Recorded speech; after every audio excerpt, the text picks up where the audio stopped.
தொடக்கப்பள்ளி ஏர்வாடி மேற்கில் படிக்கிறேன். 5ஆம் வகுப்பு படிக்கிறேன். இப்போ உங்களுக்கு நான் ஒரு கதை சொல்ல போகிறேன். ஒரு ஊரில் ஒரு அப்பா மகனும் அவங்க அம்மாவும் இருந்தாங்களாம். இருக்கும்போது அவங்க அப்பா வெளியூருக்கு போனாங்களாம். போயிட்டு இருக்கும்போது அவங்க ஆடு பண்ண வச்சுருந்தாங்க. பண்ண வச்சுருக்கும்போது அவங்க பையன் சொன்னாங்களா, நான் வெளியூர் போகிறேன், நீ அந்த ஆட்டு பண்ணையை டெய்லி அந்த ஆட்டை வச்சு மேய விடு அப்படின்னு சொன்னாங்களாம்.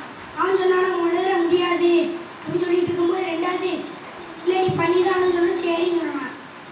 ஒரு நாள் ஆட்டை மேய்ச்சிட்டு இருக்கும்போது போர் அடிக்குன்னு சொல்லணும். போர் அடிக்கும் போது புலி வருதுன்னு சொல்லுவானா. சொல்லிட்டு இருக்கும்போது அங்கே இருக்கிற எல்லாரும் பயந்துடுச்சு வருவானா. இங்கே புலி வந்துருக்குன்னு சொன்னோடனே அவன் சொல்லுவானா, நான் சும்மா விளையாட்டுக்கு விளையாடுறேன், ஆனால் என் புலிலாம் ஒன்று வரல அப்படின்னு சொன்னோடனே அவங்களாம் கோவமாயிடுவாங்க. கோவமாயிட்டு எல்லாம் பேசிட்டு மறுநாள் இன்னொரு ஊருக்கு போகிறான். இன்னொரு ஊரில் போயிட்டு போர் அடிக்குன்னு சொல்லிட்டு புலி வருதுன்னு சொன்னோடனே அவங்க இருக்கிற எல்லாரும் வந்து இங்கே அவன் சொல்கிற மறுபடியும் புலி வரல சும்மா நான் விளையாண்டு பார்த்து அங்கே இருக்கிறவங்க திட்டினாங்க. இந்த லாஸ்ட்டாக ஆடெல்லாம் மேய்ச்சிட்டு இருக்கும்போது அங்கே உட்காந்துருந்தானா. அப்போ வந்து நிஜமாவே அங்கே ஒரு புலி வந்துட்டான். புலி வந்தோடனே அவன் கத்துறான், புலி வருது அங்கேயெல்லாம் நினச்சிட்டு இருக்கான். இவன் சும்மா போய் சொல்லிட்டு இருக்கான் புலி வருதுன்னு. ஆனால் பார்த்தா அங்கே நிஜமாக புலி வந்து ஆட்டெல்லாம் தின்னுட்டு போயிட்டான். இதுதான் சும்மா விளையாடக்கூடாதுன்றது.